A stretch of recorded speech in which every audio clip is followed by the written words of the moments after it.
The Discovery, Chapter 16, The Truth. David groggily awoke from his magically induced sleep with a groan. He tried to sit up, only to find a weight pressing down on his chest and stomach. He slowly peeled his eyes open, and looked down to find Midnight sleeping on top of him. A tired smile forced its way onto his face, and he gently stroked Midnight's mane for a few minutes until she began to stir. David? Midnight said, opening one of her eyes. Yup, I see you made yourself comfortable. He said with a grin. Well, your skin is soft. Are you feeling alright? Midnight asked as she sat up on his waist.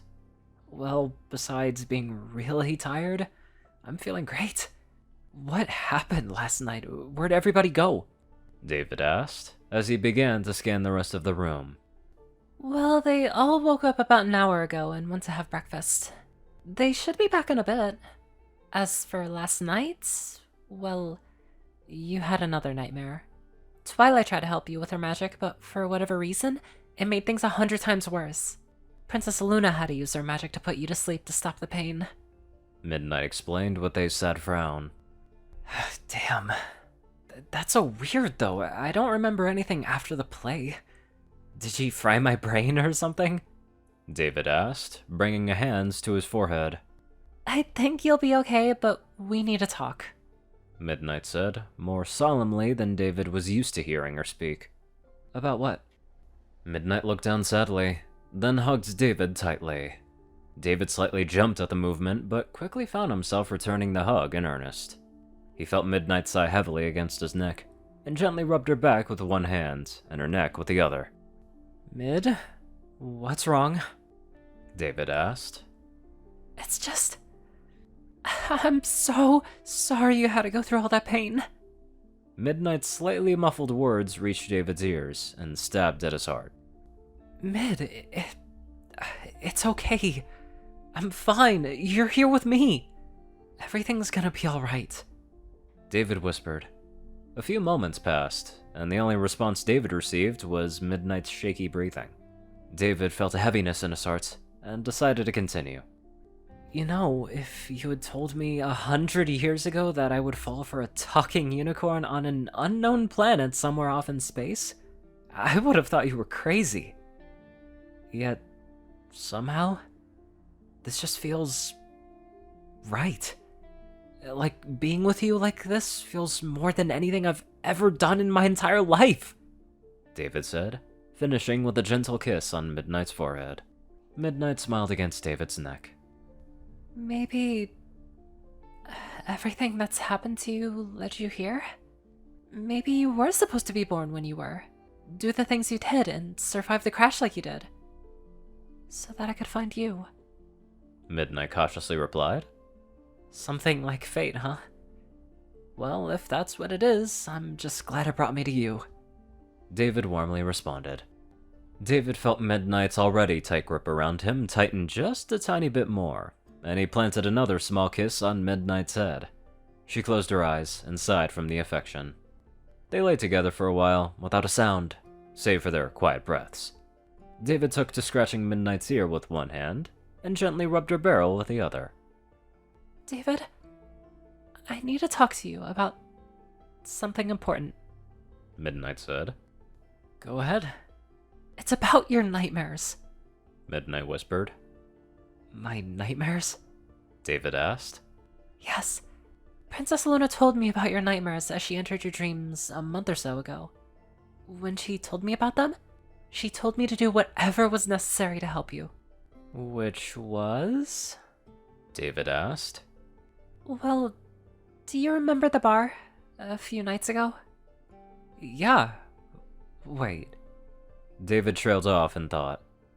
Well, that night, you were having a nightmare, and I kinda cuddled with you. Midnight hesitantly responded. You cuddled with me? All night? David asked with piqued curiosity. Well, I fell asleep in your arms. When I got on the bed and laid down with you, you sort of rolled over and wrapped your arms around me. It was so warm and cozy that I just fell asleep. even despite my panic. I was really afraid you were gonna wake up and then I'd have to explain why I sleep cuddled you like I did last night. Midnight explains through an ever-darkening blush. Oh. Well, thanks, I think. You know about the nightmares then. Why didn't you tell me you knew? David trailed off with a sigh. Princess Luna asked me to not tell you that I knew, in case it might make things worse for you. I know you have them almost every night, and I had to do something. David was silent for a while as he thought over Midnight's words. You okay, big guy?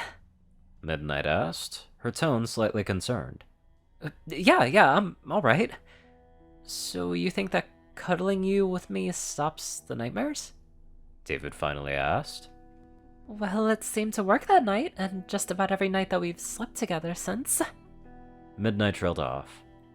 Damn. That's crazy. Well, physical contact between ponies is very important for our mental health. And, well, since you're so similar to us, then maybe the reason you have them is because you just haven't had enough physical contact. Up until now. Plus, the trauma from the crash must have been hard on you, both physically and mentally. Midnight explained. So, in other words, you think there's something wrong with me? David admitted sadly. Midnight lifted her head off of David's neck and looked into his eyes. I didn't say that, David. Survivor's guilt or PTSD are possibilities. And if either are the case, then I will do everything in my power to help you. But I don't know. After what you've been through, it could possibly explain the headaches and what happened last night. Midnight said. I don't have PTSD, Mid. I don't have any mental health issues. I'm fine. David said, his voice taking a more serious edge. Midnight sighed sadly. David, I know there are some things that bother you every day. I know you feel responsible for your friends.